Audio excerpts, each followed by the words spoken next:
Sue Armstrong, chairperson of Mixed Nuts Media and co-producer of our film, The COVID Chronicles. In late 2020, Mixed Nuts Media, in collaboration with Moonee Valley City Council, produced a video documenting the experiences of local people with disabilities during the COVID pandemic. Today we're going to talk about how to make a respectful and inclusive video. We're also going to talk about the practical and technical aspects of recording remotely on Zoom. I'd like to introduce you to Andrew McGrath, Access and Inclusion Officer at Moonee Valley City Council and co-producer of the COVID Chronicles. Andrea, what was your role in the production? My role was co-producing the COVID Chronicles, and a large part of that was recruiting the participants in the project. How did the idea for the film come about? We offer an event or some kind of project for International Day of People with Disability, and we found ourselves developing this project in the middle of stage 3 restrictions, which is when I had originally spoken to you, and throughout the duration of the project we hit stage 4. So we had to really come up with an offering that was accessible and able to be delivered on the day. International Day of People with Disabilities is on December 3rd each year, and it's a United Nations sanctioned day aimed at showcasing the talents of people with disability and at the same time highlighting some of the access and inclusion barriers that they may face in participating in their community. We couldn't film face to face, so we had to film on Zoom. Throughout the project, project design and development, we were doing a lot of our meetings on Zoom and sort of nutting out the design there. And it just felt that Zoom was actually a fitting platform. We were able to support people in their homes. And I think potentially we got people participating in the project that may not have participated. Other future projects for Mixed Nuts Media, we may use the Zoom filming option, which then means that we can offer things to people in the outer suburbs of Melbourne, in the country, interstate, and even overseas. Zoom, in the work that I do, I've been a lot more successful in engaging people with psychosocial disability because they often don't have to overcome any challenges in terms of any anxieties or social anxieties getting out in their environment. And I found it to be really, really successful with my Disability Advisory Committee meetings. And it's a committee comprised of people with lived experience with disability and carers and disability champions. And they really drive International Day, so they're pivotal in designing and developing what we offer on that day. So ultimately, any ideas around any projects really need to be endorsed by that committee. And that's where you recruited a lot of people from, wasn't it? Well, yeah, I had my star recruit would have been Nath from that committee, and it was great that you mentored him in that interviewing skills, and he was fantastic. That was one of probably my favourite outcomes of the project, watching him grow and develop, and that coaching role that you guys played along the way was brilliant. Yeah. The outcomes was the fantastic product that we delivered at the end that had 1,000 views on YouTube. So that was a fantastic outcome. I think it was the most viewed video on the council YouTube channel for the year. So that was a brilliant outcome for me. But throughout the project, there were lots of little outcomes for people that participated in the project. The ones that spring to mind are Nathan that I just spoke about. There was Gemma, who originally didn't want to participate in the video being interviewed, but her passion was exercise and decided that she wanted to develop an exercise video as part of the project. And now she's got a product from start to finish that people can actually utilise if they're wanting to exercise from home. And that video we showed to the Special Olympics kids as part of the project, and that was fantastic because those kids had not met since they were the lockdown in March. and just for them to have an opportunity to connect and do an exercise video by one of their peers was brilliant to be part of. So Sarah's little library was also another fantastic outcome, being able to utilise resources that we had in council and partner with shop owners to kind of save and relocate the community library. She was up there each day exchanging the books, and she's still doing it. And watching the skills of kind of your editing team and, filming. You mean the Mixed Nuts The team? Mixed Nuts team, yeah. Just watching their journey and watching everybody grow in confidence and develop new skills with technology. Being able to support you guys with technology too, that you can kind of take away from the project. It's a project that keeps on giving. Now, Andrea, we were very clear right from the start that Mixed Nuts Media gets consent forms. We use the Raw Law Arts Access consent form, which is actually designed for people with listening disability. We like people to really think about the good and the bad things about coming out in the public domain. And how have you found us rotten nuts? I find you great. You were my second family during COVID.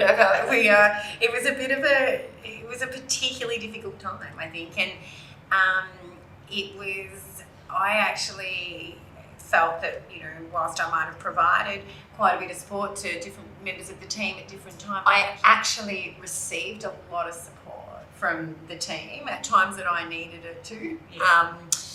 We were very much down to the line towards delivery, and it was a bit chaotic and busy, but I felt that we all supported each other really, really well, and we were all really clear that everybody's kind of health and well-being was the priority of the project. So I think that was a really good part of the outset. We used to have this catch cry of no one will be harmed during the making of this film. So that's an advocacy piece, that if we want to engage people with disability or organisations with disability, we need to be flexible and inclusive. So it's important for me to look around for local organisations that are driven by people with a disability. Make sure I channel the funding, in their direction, so that as part of what we're offering, we can increase the skills of local organisations. I had a fantastic former colleague who highly recommended you, and that's how you received a lazy phone call from me, I think on a Tuesday, and said, and I think your catch line was, let's meet for a no obligation discussion about how this might work. Mixed Nuts Media, we have obligation-free discussions. Yes. And so you can kind of just shoot the breeze and not get all hung up. It's like what's possible. That's right. And I think for me, it was really important that we shared the same vision. So that was part of my role too in this process. But it's been amazing, and I'm looking forward to, all sorts of mischief that we're going to get up together in the future. Yeah. So thank you very much. No worries. Thank you. I'd like to introduce Peter Lane, mentor on the COVID Chronicles project. Thanks, Sue. I'm Peter Lane. I was production mentor on the COVID Chronicles. A mentor is a more experienced person who gives guidance and oversight to a less experienced person. That's the model we used on the COVID Chronicles. We couldn't go to a location and gather, so we exclusively used Zoom, with the participants being filmed through their own devices, their own computers or telephones, in their homes, usually with a support person. The crew practiced and trained quite a lot using Zoom, because we had limited experience, as you know. We were having some of our own meetings on Zoom, but then we had to learn how to record on Zoom, learn some of the ups and downs of recording on Zoom. If you have a really reliable internet, it works fine. If you have unreliable internet, it doesn't. The process we used was to do 2 sessions with each participant. The first session was a practice, and the second session was the interview in full.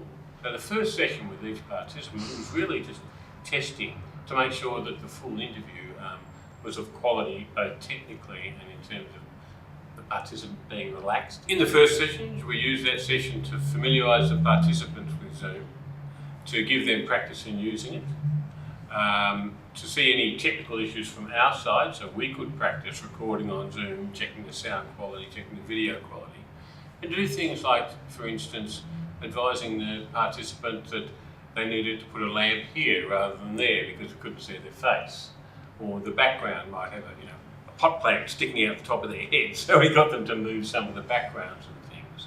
But we then moved on to the second sessions a week or two later, where was the main part of the interview. And in those sessions, the director, Jeremy, advised the interviewees if they didn't like any answer, they could cut it out after the fact. In fact, we showed all the participants a rough cut of the film, and if they didn't like anything they said, they had the right to take it out, even at that stage of the process. Once we finished sort of the nearly final edit, it was a bit too late then, but so the participants had control over their contribution. And that was really important to Mixed Nuts Media. So Peter, what were the outcomes for the Mixed Nuts Media group? Well, all the members of Mixed Nuts Media learned how to use Zoom really effectively. Now, there's other platforms as well. We just happen to use Zoom. This is not an ad for Zoom. But we learnt to use it. We learnt to record quality video and sound using Zoom. One example of a good outcome was the director, Jeremy. He gained confidence in directing during this process and working with a range of different people with different disabilities and communicating with them. And also, we learnt to use a new professional level editing program. And Jeremy was already an editor, but through this process, he developed up to a sort of professional level of storytelling, which was a great outcome. I think one of the other main outcomes was that Mixed Nuts Media is now in a position to produce films remotely, so that we could produce films for rural areas, for interstate or even overseas. It broadens the opportunity to deliver training in how to respectfully and inclusively make a video that works with people in communities to produce what they want to say, rather than taking from them what we want them to say. What model does Mixed Nuts Media use? Well, when we're working with a community of people, we use, basically, I think it's called a community development model. And we quoted earlier that idea of teaching people how to fish, not giving them the fish to eat. So what we do is work with a community who may not have video skills, is teach and train them in video skills so they become enabled during the process to be able to talk about their own issues and in the future not to need Mixed Nuts Media. Our vision is in our own voice, on our own behalf, about our issues. There were several issues during production. Some of them are the fact that we're working with a crew and participants made up of people with disabilities. Sometimes people just were having a bad day, and due to their disability, they couldn't film on the day. So what we had to do was build in, if you like, rain days or repeat days, so that we had the possibility of coming back to a participant on another day and filming when they could participate. Which made it a more complex process for scheduling, but meant that everybody who wanted to could contribute to the film. The video files come down in different sizes. So in editing, there's a lot of editing to do to change the sizes of the videos all to match. And one of the main issues was the remote recording has some engines built in, if you like, to the recording process, so that if your bandwidth goes low, the sound might slow down and then speed up again to make sure you get the whole sentence, but then it goes really quickly. But that made it very hard to edit, because what we need in editing is lip sync, that when you see my lips, you hear the noise coming out and it looks natural. And sometimes, the voice was sort of 2 sentences ahead of the lips, and that made a lot of issues during editing. But overall, using Zoom as a remote recording medium gave us a great technical quality, gave us the ability to finish the project, and just meant we had to build in a bit more time in editing to do some fine sound editing. It was a great experience for me. I learned a lot. It was great working with the team and getting to know Mixed Nuts Media people more and Andrew McGrath at Council more. And the key thing I think I learned from working with people with a whole range of disabilities was just how strong and resilient most people with a disability have to be to get through normal days of life. And I think a lot of us during COVID who don't have such obvious disabilities learnt what it was like to have to struggle to get ordinary things done. But many people with disabilities have to do that every day of their lives and cope really well with it. And I think that's one of the things about the film, that us people with disabilities have got a lot of wisdom, knowledge and experience and expertise in dealing with challenges. And we have quite a lot to teach people who, for example, have never had mental health issues before. 100%. If you listen to the media, some media is saying that 60 to 70% of people now are having anxiety and depression related to COVID. So people have ongoing fears and anxieties that weren't there before COVID. And as you say, people with mental illness issues have been dealing with that all their lives and have a lot to teach people who are new to such feelings about how to cope with it. COVID Chronicles contains a lot of wisdom from people with different sorts of disabilities. I agree completely.